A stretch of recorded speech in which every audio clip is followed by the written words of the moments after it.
Thank you, Father.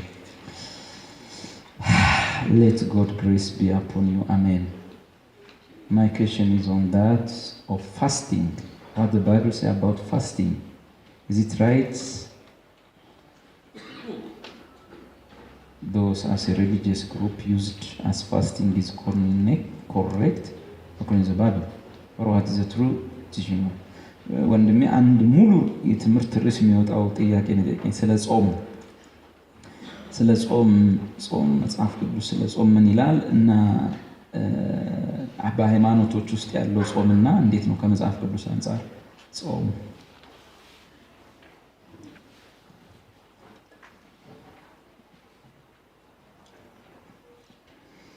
ትምህርት ራሱ ሙሉ ትምህርት ነው እንግዲህ ሳምንት የሚፈጅ ትምህርት ይሆናል ግን ዋና ኮንሴፕቶች ጌታ ካስተማረን ነገር ነው ተነስተን እናወራና እና ጾም ምንድነው ጾም ማለት የሚጠቅመው ምንድነው እሺ ሌዲስ ፈርስት ነው ከላይ ጾም ምንድነው ለተወሰነ ጊዜ ከክፉ ነገር መከልከል አይደል ከኃጢአት የተወሰነ ጊዜ መጠበቅ ነው ጾም ምንድነው ከመብል መቆጠብ ጋሻ አብርሃም እንደዛ ያለ ነው ኦኬ ጾም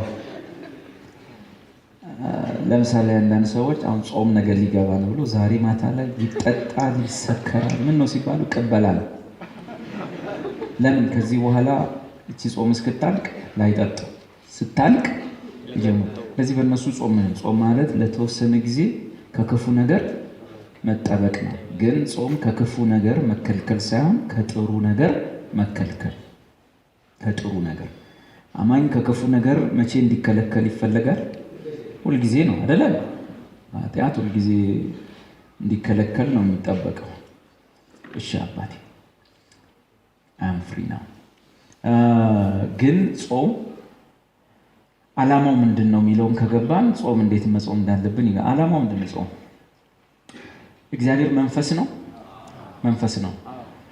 መንፈስ የሆነው እግዚአብሔር ኮሚኒኬት የሚያደርገው ከምናችን ጋር ከስጋ ነው ከመንፈሳችን ጋር አንድ አማኝ ከእግዚአብሔር የተወለደ ማንነቱ ወይም እግዚአብሔር መንፈስ ነው ከእግዚአብሔር የሚወለደው ምንድነው ስጋ ነው መንፈሳችን ከእግዚአብሔር ተወልዷል ለዚህ መንፈሳዊ ዓለም ሁሌ ከኛ ጋር ኮሚኒኬት የሚያደርገው ከመንፈሳችን ጋር ጾም ምንድነው ሲባል መንፈሳችን ከመንፈሳዊ ዓለም ከእግዚአብሔር ጋር የሚያደርገውን ግንኙነት ማጠንከር ነው እህል ማቆም ወይ የሆኑ ነገሮችን ማቆም ሳይሆን ዓላማው ከገባን ምን መሆን እንዳለብን ይላል ዓላማው መንፈሳችን የመንፈሳዊን ዓለም በደንብ ማዳመጥ እንዲችል መስማትና ማዳመጥ ይለያያል ኢየሱስ እንዳለ በጎቼ ድምጼን ያዳምጣሉ ነው ይሰማሉ በቃ ሁሉም በግ ድምጹን ምን ያደርጋል ይሰማል ድምጹን የሚያዳምጥ ግን ሁሉም አይደለም ኢሳይያስ ምን ማለቱ ነው ትሰማላችሁ ግን አታዳምጡም ሲል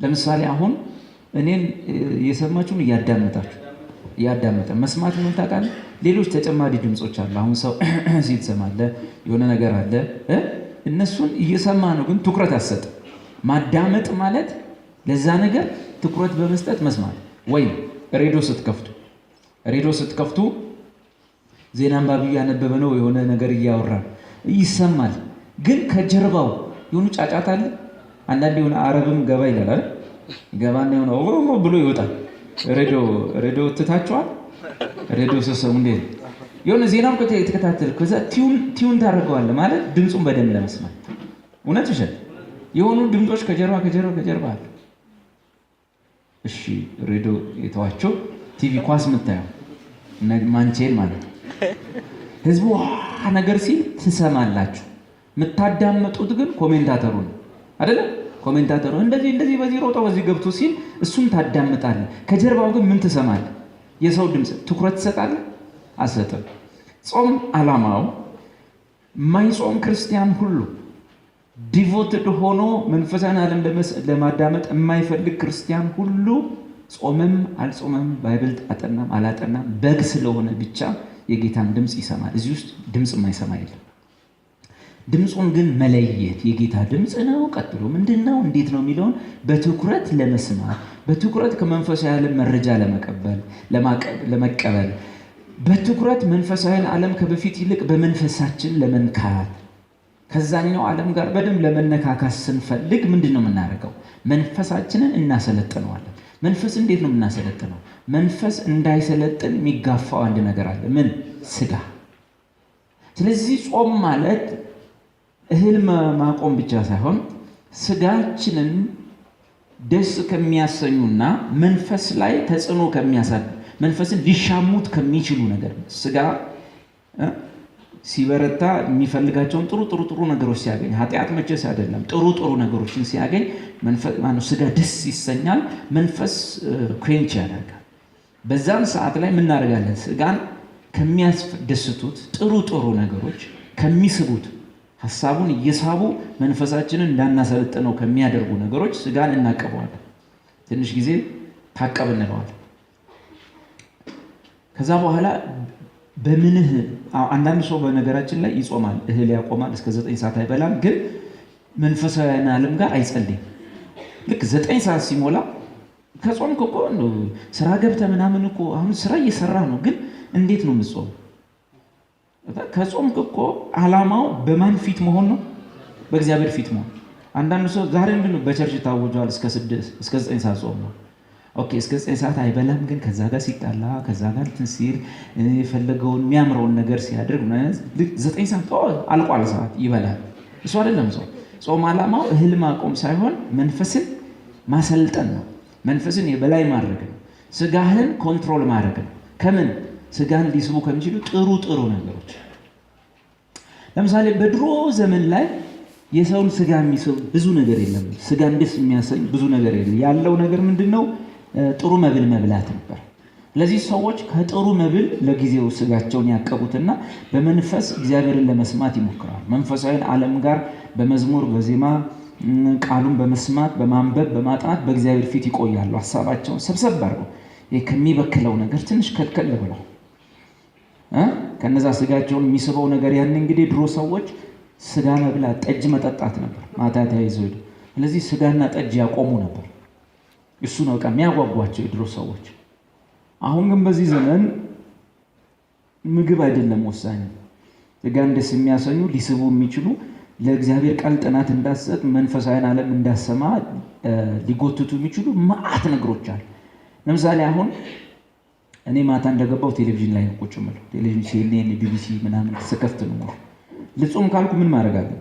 እኔ አሁን እንደ ድሮ ሰው በየቀኑ እየወጣው ቁርጥና ጠጅ አልጠጣም፣ አልበላም።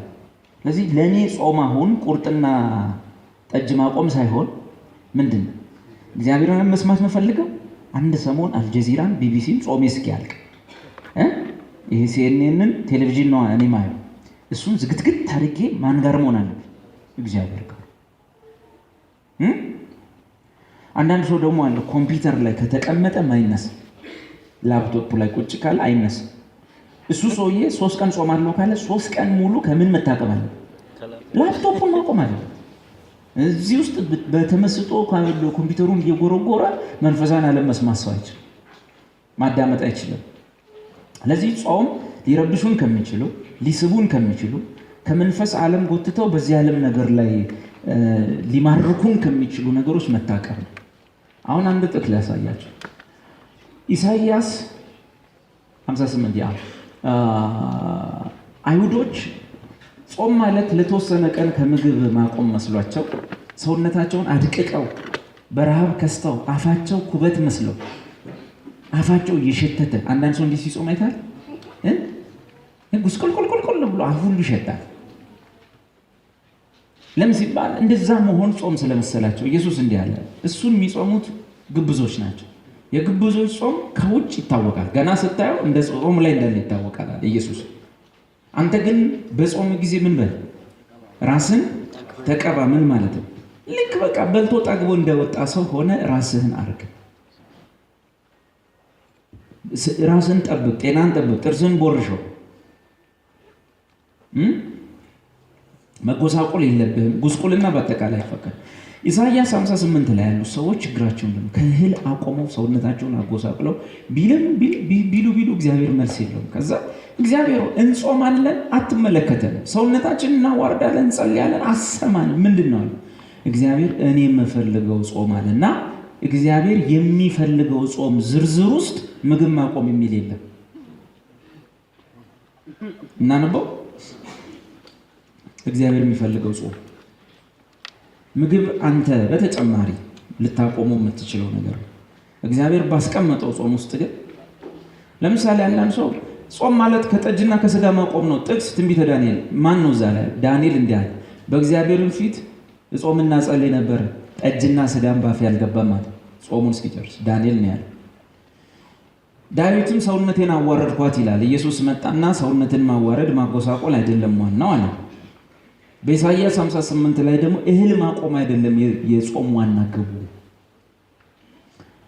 ድሮኛ 16 ቀን ስንጾም ቁርስ አንበላ። ለምን? ምሳን በጉጉት ነው የምንጠብቀው። ምሳ ላይ የቁርሱንም የምሳውንም ደርበን ስንበላ እንዴት ደስ ይላል። አየህ፣ አሁን ይሄ ዝም ብሎ ራስን ማታለል። ኢሳይያስ 58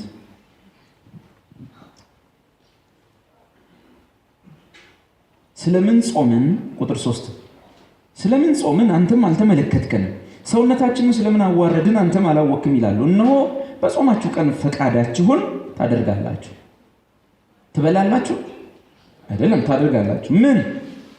ሰራተኞቻችሁን ሁሉ ታስጨንቃላችሁ። ስለዚህ ሰው ከበታችሁ ያለውን ሰራተኛ በቤት ውስጥ ቀጥሮ የሚያሰራናል፣ በንግድ ቦታ በስራ ቦታ ሊሆን ይችላል። የምታስጨንቋቸው ከሆነ ሰራተኞቻችሁን ጾም እየጾማችሁ አይደለም። ሰራተኞቻችሁን ታስጨንቃላችሁ። እነሆ ለጥልና ለክርክር ትጾማላችሁ። ጥል አለ፣ ክርክር አለ። ግን ምን ላይ ናቸው? ጾም ምግብ አቁመዋል። በግፍ ጡጫም ትማታላችሁ፣ ባሪዎቻቸውን ሰራተኞቻቸውን ከበታች ያሉትን ማለት ነው። ድምፃችሁን ወደ ላይ ታሰሙ ዘንድ ዛሬ እንደምጾሙ ጾም አሰው። እኔ የመረጥኩት ጾም ይህ ነውን? እኔ የመረጥኩት ጾም ይህ ነውን? እግዚአብሔር ነው የሚለው። ሰውስ ነፍሱን የሚያዋርደው እንደዚህ ባለ ቀን ነውን? በውኑ ራሱን እንደ እንግጫ ዝቅ ያደርግ ዘንድ ማቅና መድን በበታችሁ ያነጥፍ ዘንድ ነውን? እንግጫ ማለት ረጅም ሳር እንደ ቄጠማ ሳር ሲረዝም ምን ይሆናል? እንዲህ ይላል። እኔ እንዲህ እንደ እንግጫ ታጥፋችሁ እንድትሄዱ ነው እንዴ? ይሄ ጾም ነው ወይ? ምክንያቱም ሁሉም እንዴት ነው? በቃ ረሃቡ እንዲያጥፋችሁ ለውጣ ሰላም ሲል እግዚአብሔር ይመስገን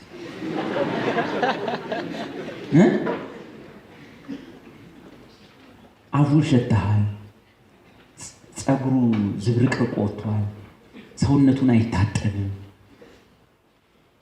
ተበላ ብዙ ቀን እንዲህ ሆዱ ታጥፏል። እና እግዚአብሔር እኔ እንደ እንግጫ ይሄ እንደ ረጅም ሳር አንገታችሁን ዝቅ አድርጋችሁ እንድትሄዱ ይሄ ጾም ነው እንዴ? ኢየሱስ ስለዚህ ነው ታጠብ አለ። በጾም ቀን ታጠብ፣ ጸጉርን ተቀባ፣ ምናምን ፍርዝ አድርገህ ድሮ እንደነበርከው ሽክ ብለህ ማቅ ምናምን መልበስ ምናምን ከስር የሆነ ያዘን አይሰጥ ሽክ ብለህ ልብስ ሁሉ ጊዜ ነጭ ይሁን ይላል መጽሐፍ። መዛት ሚንስ ንጹህ ይሁን ክሊን ይሁን። ጾም እሱ ነው። እሺ እንደ ሳር ወይም እንደ እንግጫ ራሱን ሰው ዝቅ ያደርግ ዘንድ ማቅና መዱን በበታችሁ ያነጥፍ ዘንድ ነውን? በአሁኑ ይህ ጾም በእግዚአብሔር ዘንድ የተወደደ ቀን ትለዋለህን? እኔስ የመረጥኩት ጾም ይህ አይደለምን? እግዚአብሔር የመረጠው ጾም ምንድን ነው? ይህ አይደለምን? ምን? የበደልን እስራት ትፈቱ ዘንድ፣ የበደላችሁን ሰው ይቅር ትሉ ዘንድ። ምንድን ነው ይሄ? እግዚአብሔር የመረጠው ምን? ጾም። ኦኬ፣ አንድ ሰው የበደለውን ሰው ይቅር ሲል ምን ላይ ነው ያለው?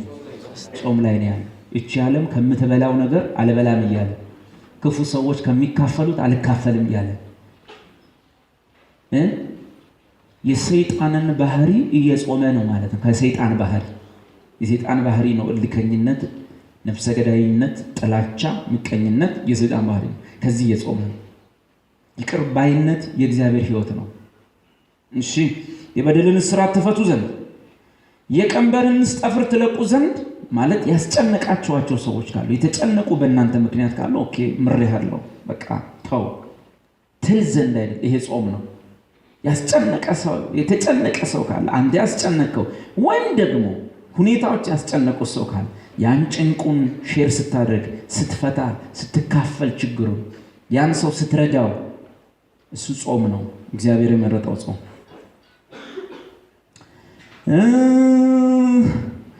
ቀንበሩን ሁሉ ትሰብሩ ዘንድ አይደል? ምክንያቱም ብዙ ሰው በብዙ ቀንበር ውስጥ አለ። የዛን ሰው ቀንበር መስበር ቢያንስ ብትጸልይለት እሱ ጾም ነው። እንጀራህን ለተራበ ትቆርስ ዘንድ አሁን የቅድሞ የኛም ደልስ ጠዋት ላይ አንበላትም ያልናትን ከሰዓት በላን አይደል? የእግዚአብሔር ዓላማው እንጀራ እንድታቆም ሳይሆን ያቆምካትን እንጀራ ለድሃ እንድትሰጥ በእንጀራ መልክም ይሁን በገንዘብም መልክ ወይም በልብስህንም ሊሆን ይችላል፣ ጫማህን ሊሆን ይችላል። የሆነ የተቸገረ ሰው ይኖራል። በመንገድ ስትወጣ ታክሲ እስክትይዝ ድረስ ድሃ አታጣም። ስለዚህ ከቤት ውስጥ ካለው ልብስ ወይም ጫማ ከሆነ ነገር አውጥተህ ስትሰጥ እሱ ጾም ይባላል። እስካሁን የምነግራችሁ ጴንጤ የሚፈልገውን ጾም አይደለም፣ ኦርቶዶክስ የሚፈልገውን ጾም አይደለም፣ እግዚአብሔር የመረጠውን ጾም።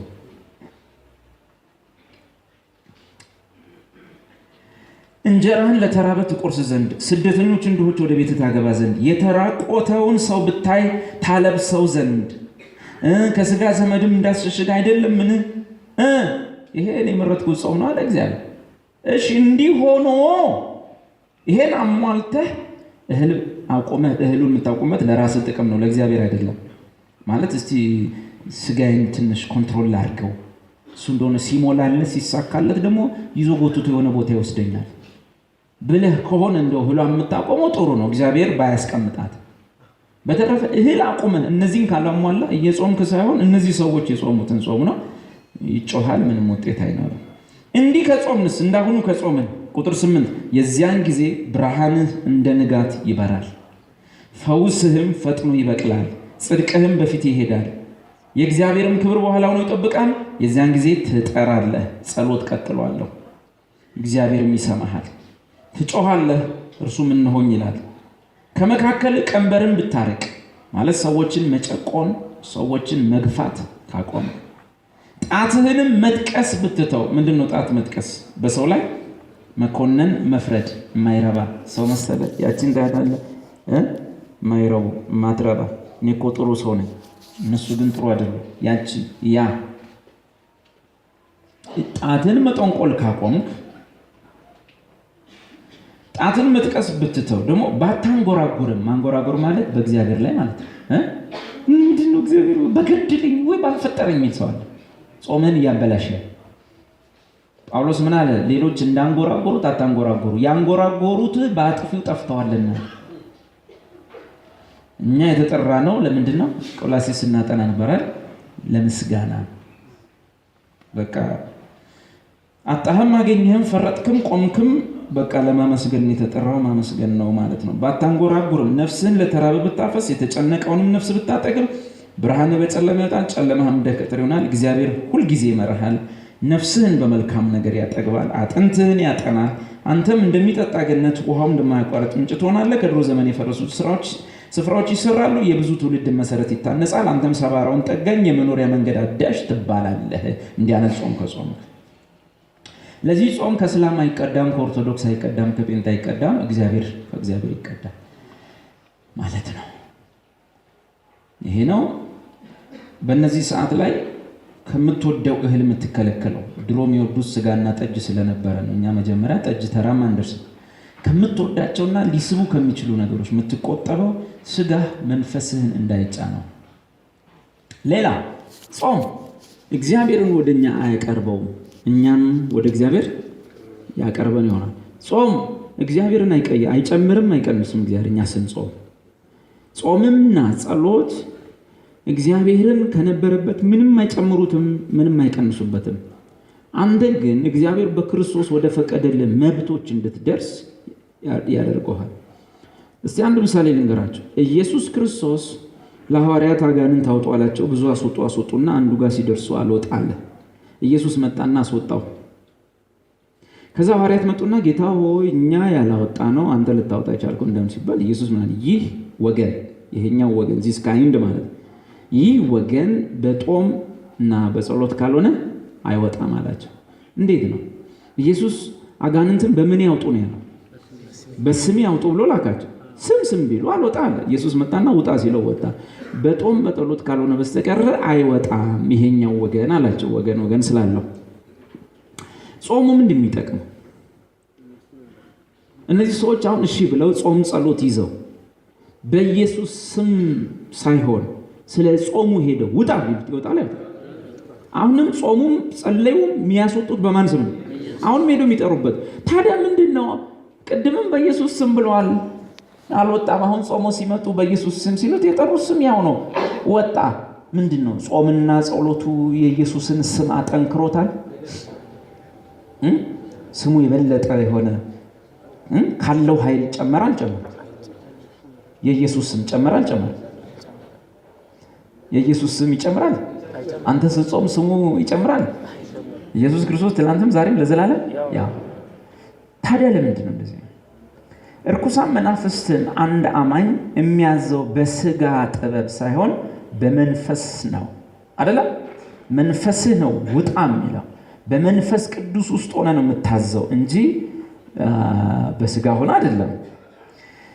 ታዲያ ምንድን ነው ጾም ጥቅሙ? አሁን ለዚህ ቅድም በኢየሱስ ስም ብለዋል አልወጣም። አሁን በኢየሱስ ስም ሲሉ ወጣ። ጾሙ ምንድን ነው የሚጠቅመው? በኢየሱስ ስም ሲሉ መንፈሱን የሚመታው የእግዚአብሔር መንፈስ ነው አይደል? እርኩሱን መንፈስ ኢየሱስ ምን አለ? እርኩሱን መንፈስ በምንድን የምታስወጣ ሲሉት በእግዚአብሔር ጣት አለ። ከዛ ወንጌላዊ ሲተረጎሙ ምን አለ? በእግዚአብሔር መንፈስ ነው የሚያስወጣው አለ። ስለዚህ መንፈስ ቅዱስ እርኩሱን መንፈስ ለመምታት በምናችን በኩል ነው የሚያልፈው? በስጋችን በመንፈሳችን አይደል? ጾም ጥቅሙ ምንድን ነው እያቸዋል? ጾሙ ጥቅሙ ምንድን ነው? መንፈስ ቅዱስን ማተለቅ ነው ወይስ መንፈሳችንን ማስፋት? ምክንያቱም በስጋ ወከባ ውስጥ ነበሩ እነ ጴጥሮስ። ጭቅጭቅ፣ እኔ እበልጣለሁ፣ አንተ ትበልጣለህ፣ ጴጥሮስ ይበልጣል፣ ዮሐንስ። ስጋ የበላይ ሆኖ ሳለ መንፈሳቸው ከየንቻ አልቋል። ስለዚህ ምንድን ነው መንፈስ ቅዱስ ደግሞ አልፎ የሚሰራው በምናቸው ነው? በመንፈሳቸው ነው። አሁን ማን ሰልጥኖባቸዋል? ስጋ ሰልጥኗል። መንፈስ ቅዱስ ደግሞ የሚያልፍበት አሸንዳው መንፈሳችን ማለት ነው። የሐዋርያቱ መንፈስ ማለት ነው። አሸንዳው ጠቦበታል። አሸንዳውን ምን አጠበበው? መንፈሳቸውን ምን አጠበበው? የስጋ ጭቅጭቅ፣ የስጋት። አሁን ምን አለ? ከዚህ ነገር ተከልከሉ። አሁን ከዚህ ነገር ሰብሰብ በሉና መንፈሳቸውን ክፍት አድርጉ። አሁን ክፍት ስታረጉ በኢየሱስ ክርስቶስ ስም ውጣ ስትሉት ማን አሁን መንገድ አግኝቷል? መንፈስ ቅዱስ ሰፊ አሸንዳ አግኝቷል። የተመቻቸ ሰው አግኝቷል። የተመቻቸ መንፈስ አግኝቷል። አሁን እርኩሱን መንፈስ ያስወጣዋል። ቅድምም የጠሩት የኢየሱስን ስም ነው። አሁንም የጠሩት የኢየሱስን ስም ነው። ልዩነቱ ቅድም አሸንዳው ጠቧል። ከጾሙ በኋላ ስጋቸው ቦታ ሲይዝ፣ መስመሩን ሲይዝ፣ ልኩን ሲያገኝ መንፈስ በስጋ ላይ ሰለጠነ። መንፈሳቸው በስጋ ላይ የሰለጠነ ከሆነ በየትኛውም ሰዓት ውጣ ካሉት ይወጣል። ኢየሱስ ያን ቀን ላይ ሐዋርያት መጥተው ሊያስወጡ ሲሉ እምቢ ሲል እሱ መጥቶ ሲያስወጣው ጾም ላይ ነበር። ኢየሱስ ጾም ጸሎት ላይ ነበር አላማ። ጾም ላይ አላማ፣ ግን መጥቶ አስወጣው። ለምን? እሱ ሁል ጊዜ መንፈሱ በስጋው ላይ የበላይ ነው። ሁል ጊዜ መንፈሱ በስጋው ላይ የሰለጠነ ነው። አማኝን ጾም ጸሎት የሚረዳው ልክ እንደ ኢየሱስ መንፈሳችን በምናችን ላይ? በስጋችን ላይ። ኢየሱስ በስጋው እንዲደርስበት የማይፈልግ ነገር ቢኖር እንኳን መንፈሱ ግን እንዲህ ብሎ ይጸልያል። አባቶ ቢቻለች ጽዋ ከኔ ትለፍ፣ ነገር ግን እንዳንተ ፈቃድ ትሁን እንጂ እንደኔ ፈቃድ አትሁን። ርቦት እንኳን ቁጭልና ሰው ይሰብካል። ሐዋርያት መጥተው ብላ ሲሉት እኔ መብል አለኝ፣ የስጋ ነው የመንፈስ። ስለዚህ ሁሌ መንፈሱ ነበረ ከአባቱ ጋር ኮሚኒኬት የሚያደርገው። ጾም ጥቅሙ እንዲሁ መንፈስህን ኮሚኒኬት እንድታረግ ከመስማት ወደ ማዳመጥ እንድትመጣ ስጋህን አደብ ማስያዝ ነው።